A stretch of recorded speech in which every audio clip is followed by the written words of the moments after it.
titled John and Sarah's Magical Adventure. John and Sarah were best friends who loved exploring the woods behind their neighborhood. One sunny afternoon, they decided to follow a hidden path they had never seen before. As they walked deeper into the woods, they discovered a sparkling pond with a small wooden boat tied to a tree. Curious, they climbed into the boat, and the moment they sat down, whoosh! The boat started moving on its own. The boat glided across the pond and into a glowing tunnel. On the other side, John and Sarah found themselves in a magical land filled with talking animals and candy-covered trees. A wise old owl named Oliver greeted them. "Welcome to Wonderwood," hooted Oliver.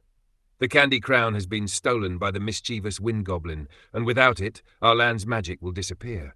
Can you help us?" John and Sarah, excited for the challenge, agreed. Oliver handed them a glowing map that showed the way to the Wind Goblin's cave. Along the way, they had to solve puzzles, crossing a riddle-filled bridge, counting dancing fireflies to unlock a gate, and outsmarting a clever fox with a tricky math question. Finally, they reached the Wind Goblin's cave. "Who dares enter my lair?" growled the Wind Goblin. "We've come to take back the candy crown," Sarah bravely declared. The Wind Goblin laughed, but challenged them to a memory game. If they won, he'd return the crown.